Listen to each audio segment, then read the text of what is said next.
ನಮಸ್ಕಾರ. Dive deep with Badakila Pradeep ಕಾರ್ಯಕ್ರಮದ ಆಯುರ್ವೇದದ ವಿಶೇಷ ಸರಣಿಯ ಈ ಸಂಚಿಕೆಗೆ ನಿಮ್ಮೆಲ್ಲರಿಗೂ ಕೂಡ ಸ್ವಾಗತ. ಇವತ್ತು ನಾವು ಆಯುರ್ವೇದದ ಒಂದು ವಿಶೇಷ ವಿಭಾಗ ಶಾಲಕ್ಯ ತಂತ್ರದ ಬಗ್ಗೆ ಮಾತಾಡ್ತಿದ್ವಿ. ಇದೇನಿದು ಅನ್ನೋ ಪ್ರಶ್ನೆ ನಿಮ್ಮಲ್ಲಿದ್ದರೆ ನನಗೂ ಕೂಡ ಆ ಪ್ರಶ್ನೆಗಳೆಲ್ಲ ಇದೆ. ಅದನ್ನು ವಿಶೇಷವಾಗಿ ಅದರಲ್ಲೇ ಫೋಕಸ್ ಮಾಡ್ಕೊಂಡು ಕಳೆದ ಸುಮಾರು 35 ವರ್ಷಗಳಿಂದ ಪ್ರಾಕ್ಟೀಸ್ ಮಾಡ್ತಾ ಇರುವಂತಹ ಡಾಕ್ಟರ್ ಉದಯ್ ಶಂಕರ್ ನಡಿಬೈಲು ಅವರು ನಮ್ಮ ಜೊತೆ ಇದ್ದಾರೆ. ಅವ್ರ ಜೊತೆ ಮಾತಾಡೋಣ, ಅವರನ್ನ ಕಾರ್ಯಕ್ರಮಕ್ಕೆ ಸ್ವಾಗತ ಮಾಡೋಣ. ನಮಸ್ಕಾರ. ಕಾರ್ಯಕ್ರಮಕ್ಕೆ ಸ್ವಾಗತ. ಸೊ ಈ ಶಾಲಕ್ಯ ತಂತ್ರ ಅಂತಂದ್ರೆ ಏನದು, ಅಂದ್ರೆ ಸ್ಪೆಷಾಲಿಟಿ ಏನಾದ್ರು? ಅಂದರೆ ಶಾಲಕ್ಯ ಅಂತ ಹೇಳಿದರೆ ನಾವು ಅದನ್ನು ಆಯುರ್ವೇದದ ಅಷ್ಟಾಂಗಗಳು ಅಂತ ಹೇಳ್ತೇವೆ. ಅಷ್ಟಾಂಗ ಅಂದರೆ ಆಯುರ್ವೇದದ ಒಂದು ಅಂದರೆ ಅದರ ವಿಭಾಗಗಳು: ಕಾಯ, ಬಾಲ, ಗ್ರಹ, ಊರ್ಧ್ವಾಂಗ, ಶಲ್ಯ, ದಂಷ್ಟ್ರ, ಜರ, ವೃಷ ಅಂತ. ಅಂದರೆ 8 ಆಯುರ್ವೇದದಲ್ಲಿ ವಿಭಾಗಗಳು. ಅದರ ಮೊದಲನೇ ಅಂಗ ಕಾಯ ಚಿಕಿತ್ಸೆ, ಅಂದರೆ ಶರೀರಕ್ಕೆ ಸಂಬಂಧಪಟ್ಟ ಎಲ್ಲ ಚಿಕಿತ್ಸೆಗಳು ಕಾಯ ಚಿಕಿತ್ಸೆ. ಎರಡನೇದು ಮಕ್ಕಳ ಚಿಕಿತ್ಸೆ, ಅದಕ್ಕೆ ಬಾಲ ಚಿಕಿತ್ಸೆ ಅಂತ ಹೇಳ್ತಾರೆ. ಅಂದರೆ ಅದರಲ್ಲಿ ಬರೀ ಗರ್ಭಿಣಿ, ಹೆರಿಗೆ ನಡೆಸುವ ವಿಧಾನ, ಹೆರಿಗೆ ನಂತರ ಪ್ರಸೂತಿಯ ವಿಧಾನ ಅಥವಾ ಬಾಣಂತಿಯ ವಿಧಾನ, ಬಾಣಂತಿಯ ಚಿಕಿತ್ಸೆ, ಮತ್ತು ಸಣ್ಣ ಮಕ್ಕಳ ಚಿಕಿತ್ಸೆ, ಅವರು 16 ವರ್ಷ ಆಗುವವರ ಚಿಕಿತ್ಸೆ, ಅದು ಬಾಲ ರೋಗ ಚಿಕಿತ್ಸೆ. ಗ್ರಹ ಅಂದರೆ ಮೂರನೇದು, ಇದು ಮಾನಸಿಕ ರೋಗಗಳು. ಇದರಲ್ಲಿ ಮಾನಸಿಕ ರೋಗಗಳು ಬರ್ತದೆ, ದೈವಿಕ ಕಾಯಿಲೆಗಳು ಬರ್ತವೆ, ಮತ್ತು ಕೆಲವು ನರ ಸಂಬಂಧಿ ಕಾಯಿಲೆಗಳು ಬರ್ತದೆ. ಅಂದರೆ ನಮ್ಮ ಕಣ್ಣಿಗೆ ಕಾಣುವುದಿಲ್ಲ, ದೇಹದಲ್ಲಿ ಇರ್ತದೆ, ಅಂತಹ ಕಾಯಿಲೆಗಳಿಗೆ ಗ್ರಹ ಚಿಕಿತ್ಸೆ ಅಂತ ಹೇಳ್ತಾರೆ. ಕಾಯ, ಬಾಲ, ಗ್ರಹ, ಊರ್ಧ್ವಾಂಗ. ಊರ್ಧ್ವಾಂಗ ಅಂದರೆ ನಮ್ಮ ಶರೀರಕ್ಕೆ ಈ 6 ಅಂಗಗಳು. ಷಡಂಗ ಮಂಗಂ ಶಾರೀರಂ ಅಂತ ಹೇಳ್ತಾರೆ. ಷಡಂಗ ಅಂದರೆ ಯಾವುದು? 2 ಕಾಲುಗಳು, 1, 2 ಅಂಗ, ಕೈ 2, 4 ಹಾತು. 5ನೇದು ಹೊಟ್ಟೆ ಮತ್ತು ಬೆನ್ನು, ಸೊಂಟ, ಇದಿಷ್ಟು 5ನೇ ಅಂಗ. 6ನೇ ಅಂಗ ಅದಕ್ಕೆ ಉತ್ತಮ ಅಂಗ ಅಂತ ಹೇಳ್ತೇವೆ. ಅಂದರೆ ಕುತ್ತಿಗೆಯಿಂದ ಮೇಲೆ ಇರುವ ಎಲ್ಲ ಅಂಗಗಳಿಗೆ ನಾವು ಉತ್ತಮ ಅಂಗ ಅಂತ ಹೇಳ್ತೇವೆ. ಉತ್ತಮ ಅಂದರೆ ಯಾಕೆ? ಇಡೀ ಶರೀರದ ಈ 5 ಅಂಗಗಳನ್ನು ಕಂಟ್ರೋಲ್ ಮಾಡೋದು. ಕರೆಕ್ಟ್. ಇದು ಉತ್ತಮವಾದ ಅಂಗ, ಅದಕ್ಕೋಸ್ಕರ ಉತ್ತಮ ಅಂಗ ಅಂತ ಹೇಳ್ತೇವೆ. ಉತ್ತಮ ಅಂಗ ಅಥವಾ ಊರ್ಧ್ವಾಂಗ. ಊರ್ಧ್ವ ಅಂದರೆ ಮೇಲಿನದ್ದು. ಈ ಊರ್ಧ್ವಾಂಗ ಚಿಕಿತ್ಸೆ ಆಯುರ್ವೇದದಲ್ಲಿ ಒಂದು ವಿಶೇಷ ಚಿಕಿತ್ಸೆ. ಇದರಲ್ಲಿ 4 ಮುಖ್ಯ ವಿಭಾಗಗಳು, ಸಬ್ ಟೈಪ್ಸ್ ಇದೆ. ಅಂದರೆ ಅದನ್ನು ಸುಶ್ರುತ ಸಂಹಿತೆಯ ಒಂದು ಶ್ಲೋಕ ಏನು ಹೇಳ್ತಾರೆ ಅಂದರೆ, ಶಾಲಾಕ್ಯಂ ನಾಮ ಊರ್ಧ್ವ ಜತೃಗತ ನಾಮ. ಊರ್ಧ್ವ ಜತೃ ಅಂದರೆ, ಜತೃ ಅಂದರೆ ಈ ಮೂಳೆಯ ಮೇಲೆ ಇರುವಂತಹ ಊರ್ಧ್ವ ಜತೃಗತ ನಾಮ ಶ್ರವಣ, ವದನ, ನಯನ, ಘ್ರಾಣಾದಿ ಸಂಶ್ರಿತಾನಾಂ ವ್ಯಾಧೀನಾಂ ಉಪಶಮನಾರ್ಥಂ ಶಲಾಕ ಪ್ರಣಿಧಾನಾರ್ಥಂ ಚ. ಅಂದರೆ 4 ಮುಖ್ಯ ಅಂಗಗಳು. ಶ್ರವಣ ಅಂದರೆ ಕಿವಿ, ವದನ ಅಂದರೆ ಬಾಯಿ ಮತ್ತು ಗಂಟಲು, ಹಲ್ಲು, ಒಸಡು, ಮತ್ತು ಇಲ್ಲಿರುವ ಟಾನ್ಸಿಲ್ಸು ಅಥವಾ ಕುತ್ತಿಗೆ, ಇದೆಲ್ಲ ವದನದಲ್ಲಿ ಬರ್ತದೆ. ಶ್ರವಣ, ವದನ, ನಯನ. ನಯನ ಅಂದರೆ ಕಣ್ಣಿಗೆ ಸಂಬಂಧಪಟ್ಟ ಅನೇಕ ಕಾಯಿಲೆಗಳು. ಎಷ್ಟು ಕಾಯಿಲೆ ಇದೆ, ಅದನ್ನು ಹೇಗೆ ವಿಭಾಗಿಸಬೇಕೆಲ್ಲ ಅದರಲ್ಲಿ ಇದೆ. ಶ್ರವಣ, ನಯನ, ವದನ, ಘ್ರಾಣ. ಘ್ರಾಣ ಅಂದರೆ ಮೂಗು, ಮತ್ತು ಮೂಗಿಗೆ ಸಂಬಂಧಪಟ್ಟ, ಸೈನಸ್ಸಿಗೆ ಸಂಬಂಧಪಟ್ಟಂಥ, ಈ ಮೂಗಿನ ಮೂಲಕ ಬರುವಂಥ ಎಲರ್ಜಿಗೆ ಸಂಬಂಧಪಟ್ಟಂಥ ಎಲ್ಲ ಕಾಯಿಲೆ ಘ್ರಾಣ. ಆದಿ ಅಂದರೆ ಕೂದಲು ಅಥವಾ ತಲೆಯ ಏನು ಹೇಳ್ತೇವೆ ನಾವು, ಸ್ಕಾಲ್ಪ್ ಡಿಸೀಸಸ್, ಡ್ಯಾಂಡ್ರಫ್ ಬರ್ಬೋದು ಅಂಥದ್ದೆಲ್ಲ, ಅಥವಾ ಕುತ್ತಿಗೆ, ಆದಿಯಲ್ಲಿ ಅದೆಲ್ಲ ಬರ್ತದೆ. ಆದಿ ಸಂಶ್ರಿತಾನಾಂ ವ್ಯಾಧೀನಾಂ ಅಂದರೆ ರೋಗಗಳು. ಉಪಶಮನಾರ್ಥಂ ಶಲಾಕ ಪ್ರಣಿಧಾನಾರ್ಥಂ ಚ. ಉಪಶಮನ ಅಂದ್ರೇನು? ಉಪಶಮನ ಅಂದರೆ ಒಂದು ರೀತಿಯಲ್ಲಿ ಚಿಕಿತ್ಸೆ ಅಥವಾ ಅದನ್ನು ಗುಣಪಡಿಸುವ ವಿಧಾನ. ಅಷ್ಟಕ್ಕೆ ಮುಗಿಲಿಲ್ಲ. ಶಲಾಕ ಪ್ರಣಿಧಾನಾರ್ಥಂ ಚ. ಈ ರೋಗಗಳನ್ನು ಹೇಗೆ ಕಂಡುಹಿಡಿಯಬೇಕು? ಈಗ ಒಬ್ಬನಿಗೆ ಕಣ್ಣು ಕಾಣೋದಿಲ್ಲ ಅಂತ ಹೇಳ್ತಾರೆ, ಡಾಕ್ಟರ್ ನನಗೆ 2-3 ದಿವಸದಿಂದ ಕಣ್ಣಲ್ಲಿ ನೀರು ಬರ್ತದೆ. ಅಥವಾ ಇನ್ನೊಬ್ಬ ಬಂದು ಹೇಳ್ತಾರೆ, ನಂಗೆ 1 ತಿಂಗಳಿಂದ ಕಣ್ಣು ಕಾಣೋದಿಲ್ಲ. ಇನ್ನೊಬ್ಬರು ಬಂದು ಹೇಳ್ತಾರೆ, ನನಗೊಂದು 10 ವರ್ಷದಿಂದ ಒಂದು ಕಣ್ಣು ಕಾಣೋದೇ ಇಲ್ಲ. ಯಾಕೆ ಕಾಣೋದಿಲ್ಲ ನಿಮಗೆ? ಅದನ್ನು ಹೇಗೆ ಪರೀಕ್ಷಿಸಬೇಕು? ಅದನ್ನು ಶಲಾಕ ಪ್ರಣಿಧಾನಾರ್ಥಂ. ಅದನ್ನು ಬೇರೆ ಬೇರೆ ಶಲಾಕೆಗಳು ಅಂತಿದೆ. ಶಲಾಕೆ ಅಂದರೆ ಚಿಕಿತ್ಸೆಯ ಉಪಕರಣಗಳು. ಅಂದರೆ 6 ರೀತಿಯ ಯಂತ್ರಗಳನ್ನು ಹೇಳ್ತಾರೆ.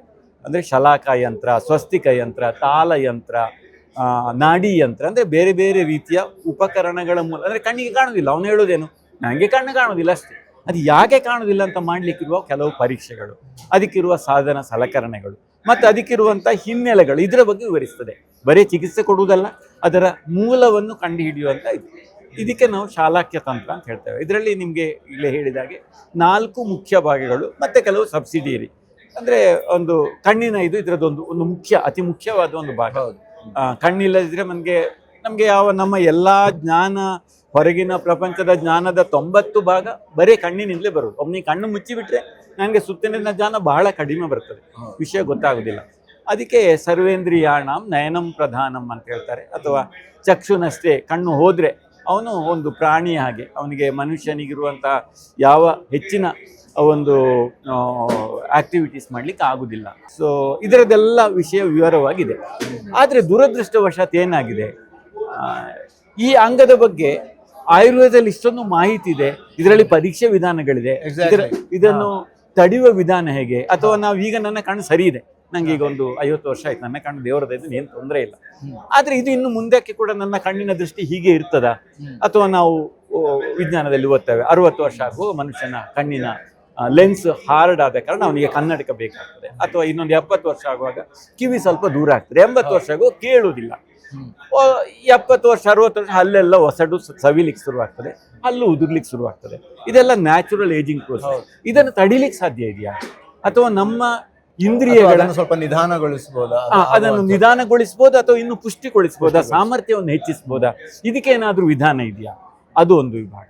ಎರಡನೇದು ಇದನ್ನು ಹೇಗೆ ಪರೀಕ್ಷೆ ಮಾಡೋದು? ಅಂದ್ರೆ ಇದು ಒಂದು ಸಣ್ಣ ಡಿಪಾರ್ಟ್ಮೆಂಟ್ ಅಲ್ವೇ ಅಲ್ಲ. ಅಲ್ಲ. ಪ್ಲಸ್ ಈಗ ಬೇರೆ, ಈಗ ಅಲೋಪತಿಯಲ್ಲಿ ಅಂತಂದ್ರೆ ENT ಅಂತ ಬೇರೆ ಇದೆ, ಡೆಂಟಲ್ ಸೈನ್ಸ್ ಅಂತ ಡಿಪಾರ್ಟ್ಮೆಂಟ್, ಕಣ್ಣಿಗೆ ಬೇರೆ, ಪುನಃ ಕಣ್ಣಿನಲ್ಲಿ ಕೂಡ ಹೊಸ ಹೊಸ ಬ್ರಾಂಚಸ್ ಬರ್ತಾ ಇದೆ. ನ್ಯೂರೋ ಆಫ್ಥಾಲ್ಮಾಲಜಿ, ಕಣ್ಣಿನಲ್ಲಿ ನರಗಳಿಗೆ ಸಂಬಂಧಪಟ್ಟ ಸ್ಪೆಷಲ್ ಬ್ರಾಂಚ್. ಅವ್ರು ಇದ್ರ ಸಾಧಾರಣದ್ದು ನೋಡುದಿಲ್ಲ, ಕಣ್ಣಲ್ಲಿ ಇರಬಾರದು ನೋಡುದಿಲ್ಲ. ಹೊರಗೆ ಕಂಪೇರ್ ಮಾಡಿದ್ರೆ ಈ ಶಾಲಾಕ್ಯ ತಂತ್ರದ ವಿಚಾರಗಳು ಹೇಗೆ ಅಂದ್ರೆ ಮ್ಯಾಚ್ ಆಗತ್ತೆ ಅಥವಾ ಎಷ್ಟು ಎಫೆಕ್ಟಿವ್ ಆಗಿ ಕೆಲಸ ಮಾಡುತ್ತೆ? ಹೌದು, ಇದರಲ್ಲಿ ಶಾಲಾಕ್ಯ ತಂತ್ರದಲ್ಲಿ ಕಣ್ಣಿನ ರೋಗದ ಬಗ್ಗೆ ಎಲ್ಲ ಗ್ರಂಥಗಳಲ್ಲಿ ಸವಿಸ್ತಾರವಾದ ವರ್ಣನೆ ಇದೆ. ಅಂದರೆ ನಮಗೆ ಈಗಿನ ಅವೈಲೇಬಲ್ ಪುಸ್ತಕಗಳ ಬಗ್ಗೆ ಸುಶ್ರುತ ಸಂಹಿತೆ ಅಂತ ಪುಸ್ತಕ, ಅದು ನಮ್ಮ ವೀಕ್ಷಕರಿಗೆ ಗೊತ್ತಿರ್ತದೆ. ಸುಶ್ರುತ ಸಂಹಿತೆ ಆಯುರ್ವೇದದ ಒಂದು ಅತ್ಯಂತ ಮಹತ್ವದ ಗ್ರಂಥ. ಅದರಲ್ಲಿ 76 ರೀತಿಯ ಕಣ್ಣಿನ ರೋಗಗಳನ್ನು ವಿವರಿಸಿದ್ದಾರೆ. 76 ರೀತಿ. ಅದು 76 ರೀತಿಯಲ್ಲಿರುವುದನ್ನು ಕೂಡ ಪುನಃ ಸಬ್ ಡಿವಿಷನ್ಸ್. ಕಣ್ಣಿನ ರೆಪ್ಪೆ ರೋಗಗಳೆಷ್ಟು, ಅಥವಾ ಕಣ್ಣಿನ ಬಿಳಿ ಭಾಗ ಕಾಣ್ತದೆ ನಮಗೆ, ಕಂಜಂಕ್ಟಿವಸ್, ಅದರ ರೋಗಗಳೆಷ್ಟು, ಕಪ್ಪು ಭಾಗ ಕಾಣ್ತದೆ ನಡುವೆ, ಕಾರ್ನಿಯಾ ಅಂತ ಹೇಳ್ತಾರೆ, ಅದರ ರೋಗಗಳೆಷ್ಟು, ಅಥವಾ ಇದಿರಲ್ಲ ಸರಿ ಇರ್ತದೆ, ನೋಡುವಾಗ ಅವನಿಗೆ ಏನು ತೊಂದರೆ ಇರುವುದಿಲ್ಲ, ಬರೀ ದೃಷ್ಟಿಗೆ ಸಂಬಂಧಪಟ್ಟ ಎಷ್ಟು ರೋಗಗಳಿರ್ತದೆ, ಅದನ್ನೆಲ್ಲ ವಿವರವಾಗಿ ಸುಶ್ರುತ ಸಂಹಿತೆಯಲ್ಲಿ ಹೇಳಿದ್ದಾರೆ. ಹೇಳಿದ್ದು ಮಾತ್ರ ಅಲ್ಲ, ಈ ಕಣ್ಣನ್ನು ನಾವು ಯಾವ ರೀತಿ ಉಪಯೋಗಿಸಬೇಕು, ಯಾವ ರೀತಿ ಉಪಯೋಗಿಸಿದ್ರೆ ನಮಗೆ ಕಣ್ಣಿನ ಕಾಯಿಲೆಗಳು ಬರ್ತದೆ, ಕಣ್ಣಿನ ರೋಗಗಳೇ ಬಾರದಾಗೆ ತಡಿಲಿಕ್ಕಿರುವ ವಿಧಾನಗಳು ಯಾವುದು, ಮತ್ತೆ ಕಣ್ಣಿನ ದೃಷ್ಟಿಶಕ್ತಿ ಕಡಿಮೆ ಆದರೆ ಅದನ್ನು ಹೆಚ್ಚಿಸುವುದು ಹೇಗೆ, ಅಥವಾ ಈಗಲೇ ಕಮ್ಮಿ ಆಗ್ತಾ ಇದೆ, ಇನ್ನು ಮುಂದುವರಿಬಾರದು ಈ ಕಾಯಿಲೆ, ಇಲ್ಲಿಗೆ ನಿಲ್ಲಬೇಕು, ಅದನ್ನು ಮಾಡೋದು ಹೇಗೆ. ಅಥವಾ ಇಷ್ಟೇ ಅಲ್ಲದೆ ಬರೀ ಔಷಧಿ ಚಿಕಿತ್ಸೆ ಅಲ್ಲ ಕಣ್ಣಿನ ರೋಗಕ್ಕೆ. ಈಗ ಹೇಗೆ ಮಾಡ್ರನ್ನಲ್ಲಿ ಮೆಜಾರಿಟಿ ಕಣ್ಣಿನ ಕಾಯಿಲೆಗಳಿಗೆ ಶಸ್ತ್ರಚಿಕಿತ್ಸೆಯೇ ದಾರಿ, ಅದೇ ರೀತಿ ಆಯುರ್ವೇದದಲ್ಲಿ ಕೂಡ ಸುಮಾರು 30-35 ಕಾಯಿಲೆಗಳಿಗೆ ಶಸ್ತ್ರಚಿಕಿತ್ಸೆ ಮಾಡಬೇಕು, ಔಷಧಿಯಲ್ಲಿ ಗುಣ ಆಗುವುದಿಲ್ಲ ಅಂತ ಹೇಳಿದ್ದಾರೆ. ಶಸ್ತ್ರಚಿಕಿತ್ಸೆ ಹೇಗೆ ಮಾಡಬೇಕು, ಅದಕ್ಕೆ ಬೇಕಾದ ಉಪಕರಣಗಳೇನು, ಸಲಕರಣೆಗಳೇನು, ಅದರ ಸಿದ್ಧತೆಗಳೇನು, ಅದಕ್ಕೆ ನಾವು ಪೂರ್ವಕರ್ಮ ಅಂತ ಹೇಳ್ತೇವೆ. ಒಂದು ಕಣ್ಣಿನ ಶಸ್ತ್ರಚಿಕಿತ್ಸೆಗೆ ಏನೆಲ್ಲ ಪೂರ್ವಕರ್ಮಗಳು ಮಾಡಬೇಕು, ಯಾವ ರೀತಿ ಚಿಕಿತ್ಸೆ ಮಾಡಬೇಕು, ಚಿಕಿತ್ಸೆಯ ನಂತರ ಗಾಯ ಒಣಗಲಿಕ್ಕೆ ಏನು ಮಾಡಬೇಕು, ಎಲ್ಲದರ ಸವಿಸ್ತಾರ ವರ್ಣನೆ ಇದೆ. ಪ್ರತಿಯೊಂದು ರೋಗದ್ದು ಕೂಡ ಡಿಟೇಲ್ಡ್ ಡಿಸ್ಕ್ರಿಪ್ಷನ್ ಇದೆ ಆಯುರ್ವೇದದಲ್ಲಿ. ಇದು ಒಂದು ರೀತಿ. ಅದನ್ನು ನಮ್ಮ ಮುಂದಿನ ಸಂಹಿತೆಗಳಲ್ಲಿ ಕೂಡ, ಈಗ ಉದಾಹರಣೆಗೆ ಇದರಲ್ಲಿ ನಾವು 76 ರೋಗಗಳು ಹೇಳಿದರೆ, ಒಂದು ಕೆಲವು ವರ್ಷಗಳ ನಂತರ ಅಷ್ಟಾಂಗ ಸಂಗ್ರಹ, ಅಷ್ಟಾಂಗ ಹೃದಯ ಗ್ರಂಥಗಳಲ್ಲಿ ಇನ್ನೂ ಹೆಚ್ಚು 90ರ ಮೇಲೆ ಅದರ ರೋಗಗಳನ್ನು ವರ್ಣಿಸಿದ್ದಾರೆ. ಅಷ್ಟೊಂದು ಡೀಪ್ ಆಗಿ ಪ್ರತಿಯೊಂದು ಅದರಲ್ಲೂ ಕಣ್ಣಿನ ಬಗ್ಗೆನೇ ಅಷ್ಟು ಆಳವಾಗಿ ಅಲ್ಲಿ ವಿವರಗಳಿದೆ, ಪರಿಹಾರಗಳಿದೆ.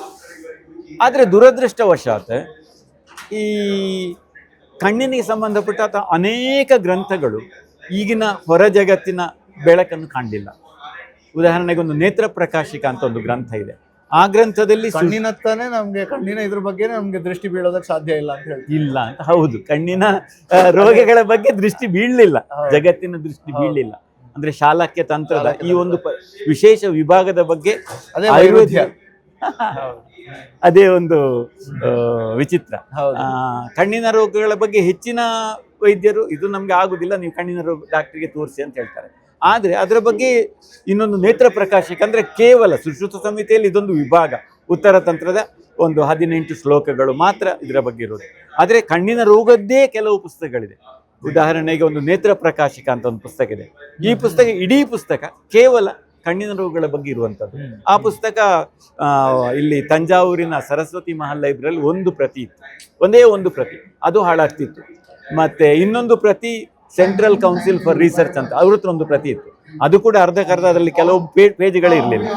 ನಾನೇನು ಮಾಡಿದೆ ಅಂದ್ರೆ ಆ ಎಲ್ಲದರ ಗ್ರಂಥಗಳನ್ನು, ಅದರ ಕಾಪಿಯನ್ನೆಲ್ಲ ಕಲೆಕ್ಟ್ ಮಾಡಿ ಅದನ್ನೇ ಒಂದು ಸಮಗ್ರ ಪಠ್ಯಪುಸ್ತಕವಾಗಿ, ಅದರಲ್ಲಿರುವ ಪ್ರತಿಯೊಂದು ಶ್ಲೋಕದ ಇಂಗ್ಲಿಷ್ ಅನುವಾದ, ಪ್ರತಿಯೊಂದು ಶ್ಲೋಕದಲ್ಲಿ ಯಾವ ರೋಗ ಹೇಳಿದ್ರು, ಅದಕ್ಕಿರುವ ಆಧುನಿಕ ರೋಗ, ಪ್ಲಸ್ ಪ್ರತಿಯೊಂದು ರೋಗದಲ್ಲಿ ಹೇಳಿದಂಥ ಆ ಒಂದು ಲಕ್ಷಣಗಳಿಂದ ಫೋಟೋಸ್, ಆ ರೋಗ ಲಕ್ಷಣ ಯಾವುದೀಗ ಅದರ ಫೋಟೋಗ್ರಾಫ್ಸ್ ತೆಗೆದು ಅದಕ್ಕೆ ಹಾಕಿ ಒಂದು ಸಮಗ್ರವಾದ ನೇತ್ರ ಪ್ರಕಾಶಿಕ ಪುಸ್ತಕವನ್ನು ಪ್ರಕಟಿಸಿದೆ. ಫುಲ್ ಕೇವಲ ಪ್ರಾಚೀನ ಆಯುರ್ವೇದದಲ್ಲಿರುವಂತಹ ಕಣ್ಣಿನ ರೋಗದ ಒಂದು ವಿಶೇಷ ಗ್ರಂಥ. ಆಶ್ಚರ್ಯ ಅಂದ್ರೆ ಆ 100 ರೋಗಗಳು ಸುಶ್ರುತ ಸಂಹಿತೆಯಲ್ಲಿಲ್ಲ, ವಾಗ್ಭಟ ಸಂಹಿತೆಯಲ್ಲಿಲ್ಲ, ಯೋಗ ರತ್ನಾಕರದಲ್ಲಿ ಆಗಲಿ, ಬಸವರಾಜಿಯಮ್ಮ ಆಗಲಿ, ಗದನಿಗ್ರಹ, ಬೇರೆ ಯಾವ ಪುಸ್ತಕದಲ್ಲೂ ಕೂಡ ಹೇಳದ ಕಾಯಿಲೆಗಳು ಈ ಪುಸ್ತಕದಲ್ಲಿದೆ. ಆದರೆ ಈಗ ನೀವು ಯಾವುದೇ ಆಯುರ್ವೇದ ಕಾಲೇಜಿನ ಯಾವುದೇ ವಿದ್ಯಾರ್ಥಿಗೆ ನೇತ್ರ ಪ್ರಕಾಶಿಕ ಅಂತ ಪುಸ್ತಕ ಕೇಳಿದಿರ ಅಂದ್ರೆ ಅವನಿಗೆ ಗೊತ್ತಿಲ್ಲ, ಯಾವ ಸಿಲೆಬಸ್ನಲ್ಲೂ ಕೂಡ ಇಲ್ಲ. ಆಯುರ್ವೇದ ಸ್ಟೂಡೆಂಟ್ಸ್ಗೆ ನೀವು ಈಗ ನಮ್ಮ ವೀಕ್ಷಕರು ಸುಮಾರು ಜನ ಇರ್ತಾರೆ, ಯಾರಿಗಾದ್ರೂ ನೇತ್ರ ಪ್ರಕಾಶಿಕೆ ಅನ್ನುವ ಪುಸ್ತಕ ಇದೆಯಾ, ಅದನ್ನು ಯಾರು ಬರೆದಿದ್ದು, ಎಷ್ಟು ಪುಸ್ತಕ ಪೇಜ್ ಇದೆ ನೋಡಿದ್ದೀರಾ ಅಂದ್ರೆ ಯಾರು ನೋಡಿರುವುದಿಲ್ಲ, ಅಷ್ಟರ ಮಟ್ಟಿಗೆ ನಶಿಸಿ ಹೋಗಿದೆ. ಅದೀಗ ಪುನರುತ್ಥಾನ ಆಗ್ತಾ ಇದೆ, ಅದರ ಬಗ್ಗೆ ನಾನು ಪ್ರಯತ್ನ ಮಾಡಿದ್ದೇನೆ. ಅದೇ ರೀತಿ ಕಣ್ಣಿನ ರೋಗದ ಬಗ್ಗೆ ದೇಶದಾದ್ಯಂತ ಮತ್ತು ಹೊರಗೆ ತುಂಬಾ ಸಂಶೋಧನೆಗಳಾಗ್ತಾ ಇದೆ. ಅದರ ಬಗ್ಗೆ ಕೂಡ ಸಾಮಾನ್ಯ ನಮ್ಮ ವಿದ್ಯಾರ್ಥಿಗಳಿಗಾಗ್ಲಿ, ಜನರಿಗಾಗ್ಲಿ, ವೈದ್ಯರಿಗಾಗ್ಲಿ ಅರಿವಿಲ್ಲ. ಅದನ್ನೆಲ್ಲ ಸಂಗ್ರಹಿಸಿ ನಾನು 2 ವಿಶೇಷವಾದ ಅದರದ್ದು ಟೆಕ್ಸ್ಟ್ ಬುಕ್ ಮಾಡಿದ್ದೇನೆ. ಅದರಲ್ಲಿ ಪ್ರತಿಯೊಂದು ಕಣ್ಣಿನ ರೋಗ, 76 ರೋಗ ಇದ್ರೆ ಪ್ರತಿಯೊಂದು ರೋಗದ ಬಗ್ಗೆ ಸಾಧ್ಯ ಇದ್ದಷ್ಟು ಎಲ್ಲ ಸಂಶೋಧನಾ ಪ್ರಬಂಧಗಳನ್ನು ಸಂಗ್ರಹಿಸಿ ಸಾಧಾರಣ ಒಂದು 500-600 ಸಂಶೋಧನಾ ಲೇಖನಗಳನ್ನು ಸಂಗ್ರಹಿಸಿ ಅದರ ಸಾರಾಂಶ ಪ್ಲಸ್ ಅದರಲ್ಲಿ ಬಿಫೋರ್ ಟ್ರೀಟ್ಮೆಂಟ್, ಆಫ್ಟರ್ ಟ್ರೀಟ್ಮೆಂಟ್ ನ ಪಿಕ್ಚರ್ಸ್ ಅಷ್ಟನ್ನು ಕಲೆಕ್ಟ್ ಮಾಡಿ ಒಂದು ಪುಸ್ತಕ ಮಾಡಿದೆ. ಅದೀಗ ಕಂಪ್ಯಾರಿಟಿವ್ಲಿ ಈಗ ನೋಡಿದ್ರೆ ನೀವು 90ಕ್ಕೂ ಹೆಚ್ಚು ಅಂತ ಹೇಳಿದ್ರೆ, ಇವಾಗಿನ ಮಾಡರ್ನ್ ಇಶ್ಯೂಸ್ ಏನಾದ್ರು ಹೊಸದಾಗಿ ಬಂದಿದೆಯಾ? ಅದಕ್ಕೆ ಯಾವ ತರ ಪರಿಹಾರಗಳು? ಹೌದು, ಅದರಲ್ಲಿ ಏನ್ ಮಾಡ್ತಾರೆ ಅಂದ್ರೆ ಆಯುರ್ವೇದದ ಚಿಕಿತ್ಸೆ ಒಂದು ರೀತಿಯಲ್ಲಿ ಆಧುನಿಕ ಚಿಕಿತ್ಸೆಗಿಂತ ಸ್ವಲ್ಪ ಬೇರೆ ದಾರಿಯಲ್ಲಿ ಹೋಗುವಂತ ಚಿಕಿತ್ಸೆ, ನಿಮಗೆ ಗೊತ್ತಿರ್ಬೋದು. ಈಗ ಇವತ್ತು ನಮ್ಮ ಸ್ವಾಮೀಜಿಯವರು ಹೇಳಿದ್ರು, ಆಯುರ್ವೇದ ಚಿಕಿತ್ಸೆ ಪಂಚಕೋಶಗಳ ಮೇಲೆ ಮಾಡುವಂತಹ ಚಿಕಿತ್ಸೆ, ಕೇವಲ ಅನ್ನಮಯ ಅಥವಾ ಪ್ರಾಣಮಯ ಅಲ್ಲಿಗೆ ಸೀಮಿತ ಆಗಿ ಇಲ್ಲ. ಆಯುರ್ವೇದ ಚಿಕಿತ್ಸೆ 5 ರೀತಿಯ ಕೋಶಗಳಿಗೆ ಸಂಬಂಧಪಟ್ಟು, ಅಫ್ಕೋರ್ಸ್ ಇದು ಇದ್ದೇ ಇದೆ. ಅನ್ನಮಯ ಅಂದ್ರೆ ನಾವು ಅಲ್ಲಿ ಕೊಡಬೇಕಾದ ಚಿಕಿತ್ಸೆ ಇದ್ದೇ ಇದೆ, ಅಲ್ಲಿಗೆ ಅದು ಮುಗಿಯುವುದಿಲ್ಲ, ಅದನ್ನು ಮುಂದುವರಿಸಿಕೊಂಡು ಬೇರೆ ಇದಕ್ಕೂ ಇದೆ. ಈ ನೇತ್ರ ಪ್ರಕಾಶಿಕದ ಅಥವಾ ಸುಶ್ರುತ ಸಂಹಿತದ ಅಥವಾ ಅಷ್ಟಾಂಗದ ಚಿಕಿತ್ಸೆಯನ್ನು ನಾವು ಕೇವಲ ಇದೊಂದು ಮೂಲಿಕೆ ದಾರು ಹರಿದ್ರ ಅಂದ್ರೆ ಒಂದು ಮರದರ್ಶಿನ ಅಂತಿದೆ, ಈ ಮರದರ್ಶಿನವನ್ನು ಸ್ವಲ್ಪ ತೆಗೆದು ಕಣ್ಣಿಗೆ ಹಾಕಿ ಇಂಥ ರೋಗ ಕಡಿಮೆ ಆಗ್ತದೆ ಪುಸ್ತಕದಲ್ಲಿ ಬರೆದಿದ್ದಾರೆ, ನಾವು ಅಷ್ಟಕ್ಕೆ ಮಾಡಿ ಮುಗಿಸ್ತೇವೆ. ಆದರೆ ಆಯುರ್ವೇದದ ಚಿಕಿತ್ಸೆ ಕೇವಲ ಒಂದು ಔಷಧಿ ಒಂದು ರೋಗಕ್ಕೆ ಮುಗಿಯುವುದಿಲ್ಲ. ಆಯುರ್ವೇದ ಚಿಕಿತ್ಸೆ ಅಲ್ಲಿಗೆ ಸಮಾಧಾನ ಕಾಣ್ತದೆ, ಆದರೆ ಅಷ್ಟಕ್ಕೆ ಸೀಮಿತ ಆಗಿದೆ. ನಮ್ಮ ಆಯುರ್ವೇದ ಕಾಲೇಜುಗಳಲ್ಲಿ, ಆಯುರ್ವೇದ ರಂಗದಲ್ಲಿ ಇಷ್ಟರವರೆಗೂ ನಡೆದ ಸಂಶೋಧನೆ ಹೇಗೆಂದ್ರೆ, ಉದಾಹರಣೆ ಕಣ್ಣಿನಲ್ಲಿ ಕ್ಯಾಟ್ರಾಕ್ಟ್ ಬರ್ತದೆ ಅಥವಾ ಅವನಿಗೆ ಶುಗರ್ ಜಾಸ್ತಿಯಾಗಿ ಕಣ್ಣಿನ ದೃಷ್ಟಿ ಹೋಗಿರ್ತದೆ, ಡಯಾಬಿಟಿಕ್ ರೆಟಿನೋಪತಿ ಅಂತ ಹೇಳ್ತಾರೆ. ಅದಕ್ಕೆ ಆಯುರ್ವೇದದಲ್ಲಿ ಯಾವುದೋ ಒಂದು ಔಷಧಿ ಹೇಳಿದಾರಲ್ಲ, ಅದನ್ನು ಪ್ರಯೋಗ ಮಾಡುವ, ಅದರ ಬಗ್ಗೆ ಒಂದು 20 ಪೇಷಂಟ್ಗಳು ಅದನ್ನು ಕೊಟ್ಟರು. ಅದು ಒಂದು ಉದಾಹರಣೆಗೆ 45 ದಿನ ಅಥವಾ 60 ದಿನ ಕೊಡ್ತಾರೆ, ಇದರ ಫಲಿತಾಂಶ ಏನು ಒಂದು ಬರೆದಿಡ್ತಾರೆ. ಆದರೆ ಆಯುರ್ವೇದ ಚಿಕಿತ್ಸೆ ಇಷ್ಟಕ್ಕೆ ಸೀಮಿತ ಇಲ್ಲ. ಆಯುರ್ವೇದ ಚಿಕಿತ್ಸೆಯಲ್ಲಿ ಆಯುರ್ವೇದದಲ್ಲಿ ಸುಮಾರು ರೀತಿಯಲ್ಲಿ ಒಂದು ರೋಗವನ್ನು ನೋಡ್ತಾರೆ, ಅಂದರೆ ಅದರ ತಡೆಯುವಂತಹ ವಿಧಾನ, ರೋಗದ ಚಿಕಿತ್ಸೆಯ ಜೊತೆ ದೃಷ್ಟಿಶಕ್ತಿಯನ್ನು ಹೆಚ್ಚಿಸುವಂತಹ ವಿಧಾನ, ಇವುಗಳ ಬಗ್ಗೆ ಸ್ವಲ್ಪ ನೆಗ್ಲೆಕ್ಟ್ ಮಾಡ್ತೇವೆ ನಾವು. ಆ ವಿಷಯವನ್ನು ಅವರು ತೆಕ್ಕೊಳ್ಳದೆ ರಿಸರ್ಚ್ ಮಾಡಿದ ಕೂಡಲೇ ಏನಾಗ್ತದೆ, ಸದ್ಯಕ್ಕೆ ಸ್ವಲ್ಪ ಕಮ್ಮಿ ಆದಾಗೆ ಆಯಿತು, ಮತ್ತೆ ಗುಣ ಆಗಲಿಲ್ಲ. ಹಾಗೆ ಮೂಲಾಗ್ರವಾದ ಬರಬೇಕು ಅಂತಂದ್ರೆ, ಆದರೆ ಅದರ ಸಂಪೂರ್ಣವಾದ ಒಂದು ಕ್ರಿಯಾವಿಧಿಗಳು, ಅದಕ್ಕೆ ನಾವು ಏನು ಹೇಳ್ತೇವೆ ಅಂದರೆ ತರ್ಪಣ, ಪುಟಪಾಕ, ಶೇಕ, ಆಶ್ಚೋತನ, ಅಂಜನ ಅಂತ 5 ರೀತಿಯ ಕ್ರಿಯಾಕಲ್ಪಗಳು ಅಂತ ಹೇಳ್ತಾರೆ. ಈ 5 ಕೂಡ ನಾವು ಮಾಡಿದಾಗ ಮಾತ್ರ ಸಮಗ್ರವಾದ ರೀತಿಯಲ್ಲಿ ಅವನಿಗೆ ಪ್ರಯೋಜನ ಆಗ್ಬೋದು. ಅದನ್ನು ಹೆಚ್ಚಾಗಿ ಈಗ ಮಾಡುವುದಿಲ್ಲ, ಅದೊಂದು ದುರ್ದೈವ. 2ನೇದು, ಆಯುರ್ವೇದದ ಚಿಕಿತ್ಸೆ ಮುಖ್ಯವಾಗಿ 3 ರೀತಿಯ 3 ಹಂತಗಳು. ಯುಕ್ತಿ ವ್ಯಪಾಶ್ರಯ ಅಂದರೆ ಯಾವ ಒಂದು ಗಿಡಮೂಲಿಕೆ ಇರ್ಬೋದು, ತಂದು ಹಾಕೋದು, ತಿನ್ನೋದು, ತಲೆಗೆ ಹಾಕೋದು, ಇಂಥದ್ದೆಲ್ಲ ಒಂದು ಲೆವೆಲ್. 2ನೇದು ಸತ್ವಾವಜಯ, ಆ ಔಷಧಿಯ ಬಗ್ಗೆ, ಅವನ ಕಾಯಿಲೆಯ ಬಗ್ಗೆ, ಅವನ ಮನಸ್ಸಿನಲ್ಲಿ ಅದರ ಗುಣ ಆಗ್ತದೆ ಅನ್ನೋ ಒಂದು ಭಾವನೆಯನ್ನು ಹೆಚ್ಚಿಸುವಂಥದ್ದು ಸತ್ವಾವಜಯ ಚಿಕಿತ್ಸೆ. 3ನೇದು ದೈವ ವ್ಯಪಾಶ್ರಯ ಚಿಕಿತ್ಸೆ, ಅಂದರೆ ದೈವಿಕ ಸಂಬಂಧಗಳು ಕೆಲವು ಕಾಯಿಲೆಗಳಿರ್ತದೆ, ಎಲ್ಲ ಕಾಯಿಲೆಗಳಿಗೆಲ್ಲ. ಅದನ್ನು ಕೂಡ ಮಾಡಬೇಕು ಅಂತ ಈಗ ನಮ್ದೊಂದು ಒಂದು ಉಪನಿಷತ್ ಇದೆ, ಚಕ್ಷುಷೋಪನಿಷತ್ ಅಂತ. ಅಂದರೆ ಅದು ಕಣ್ಣಿನ ರೋಗಗಳು ಇರುವವರು ಕೆಲವು ಕಾಯಿಲೆಗಳಿಗೆ ಅದು ಅವನಿಗೆ ಈ ಯಾವುದೇ ಚಿಕಿತ್ಸೆಯಲ್ಲಿ ಏನೂ ಪ್ರಯೋಜನ ಆಗಲಿಲ್ಲ. ಉದಾಹರಣೆ ನಿಮ್ಗೆ ಗೊತ್ತಿರ್ಬೋದು, ಒಬ್ಬನಿಗೆ ಶುಗರ್ ಜಾಸ್ತಿಯಾಗಿ ಕಣ್ಣು ಹೋಯ್ತು, ಇನ್ನೇನು ಮಾಡ್ಲಿಕ್ಕೆ ಆಗುದಿಲ್ಲ, ಗ್ಲೂಕೋಮಾ ಅಂತ ಬರ್ತದೆ, ಕಣ್ಣಿನ ಒಳಗಿರುವ ಇಂಟ್ರಾಕ್ಯುಲರ್ ಪ್ರೆಷರ್ ಜಾಸ್ತಿಯಾಗಿ ಕಣ್ಣು ಹೋಗಿರುವುದು, ಇನ್ನೇನು ಮಾಡ್ಲಿಕ್ಕೆ ಆಗುದಿಲ್ಲ, ಹೋಯ್ತು. ಅಥವಾ ಕಣ್ಣಿಗೇನೋ ಒಂದು ತಾಗಿ ಕಣ್ಣು ಹೋಯ್ತು. ಇಂಥ ಅವಸ್ಥೆಯಲ್ಲಿ ಆಯುರ್ವೇದ ಏನು ಹೇಳ್ತದೆ, ಇದಕ್ಕೆ ಚಕ್ಷುಷೋಪನಿಷತ್ ಅನ್ನೋ ಉಪನಿಷತ್ ಇದೆ, ಈ ಉಪನಿಷತ್ತನ್ನು ಓದು, ನೀನು ನಿತ್ಯ ಓದು, ಇದು ನಿಮಗೆ ಕೂಡ ಪರಿಹಾರ ಅಂತ ಹೇಳ್ತದೆ. ಆದ್ರೆ ಈಗಿನ ನಮ್ಮ ಆಯುರ್ವೇದದ ಯಾವ ಇದಿದೆ, ಸಂಶೋಧನಾ ರಂಗ ಇದೆ, ಈ ಅಂಶವನ್ನು ಸಂಪೂರ್ಣ ನೆಗ್ಲೆಕ್ಟ್ ಮಾಡಿದೆ, ಸಂಪೂರ್ಣ. ಎರಡನೇದು, ಕಣ್ಣಿಗೆ ಸಂಬಂಧಪಟ್ಟ ವ್ಯಾಯಾಮಗಳಿದೆ, ಅದನ್ನು ಕೂಡ ನೆಗ್ಲೆಕ್ಟ್ ಮಾಡಿದೆ. ಆದ ಕಾರಣ ನಮಗೆ ಗ್ರಹಿಸಿದ ರೀತಿಯಲ್ಲಿ ಅದರ ಫಲಿತಾಂಶ ಸಿಗೋದಿಲ್ಲ. ಅಂದ್ರೆ ಆಯುರ್ವೇದವೇ ಒಂದು ಸಾಗರ ಅಂತಂದ್ರೆ, ಈಗ ಮಾತಾಡ್ತಾ ನಂಗೆ ಏನ್ ಗೊತ್ತಾಯ್ತು ಅಂದ್ರೆ, ನೀವು ತಗೊಂಡಿರೋ ಸಬ್ಜೆಕ್ಟ್ ಶಾಲಾಕಿ ತಂತ್ರ ಅನ್ನೋದು ಅಷ್ಟೇ ದೊಡ್ಡದಿದೆ, ಸಾಗರ. ಅದರಲ್ಲಿ ಇನ್ನಷ್ಟು ವಿಭಾಗಗಳಿವೆ. ಉದಾಹರಣೆಗೆ ಇದರಲ್ಲಿ ದಂತ ರೋಗಗಳು, ಡೆಂಟಲ್ ಸೈನ್ಸ್ ಹೇಳ್ತೇವೆ, ಅದರ ಬಗ್ಗೆ ತುಂಬಾ ವಿಸ್ತಾರವಾದ ವರ್ಣನೆ ಇದೆ. ಈಗ ಮಾಡರ್ನ್ ಅಲ್ಲಿ ಎಷ್ಟು ಡಿಸೀಸ್ ಹೇಳ್ತೇವೆ, ಅದರದ್ದೆಲ್ಲ ಒಂದು ರೀತಿಯ ಮೂಲ ಸ್ವರೂಪದ ಡಿಸ್ಕ್ರಿಪ್ಷನ್ ಇದೆ. ಹಲ್ಲಿನ ರೋಗ ಬೇರೆ, ಒಸಡಿನ ರೋಗ ಬೇರೆ, ಹಲ್ಲು ಒಸಡು ಎರಡಕ್ಕಿರುವ ರೋಗ ಬೇರೆ, ಇಡೀ ಮುಖಕ್ಕೆ ಸಂಬಂಧಪಟ್ಟ ರೋಗಗಳು ಬೇರೆ. ಇದೇ ಒಂದು ಸಾಧಾರಣ 56 ರೋಗಗಳ ವಿವರ ಇದೆ, ಹಲ್ಲು ಮತ್ತೆ ಬಾಯಿಗೆ ಸಂಬಂಧಪಟ್ಟ 56 ರೋಗ. ಅದರದ್ದು ಸುಶ್ರುತದಲ್ಲಿ 56 ಹೇಳಿದ್ರೆ ಅಷ್ಟಾಂಗದಲ್ಲಿ 65.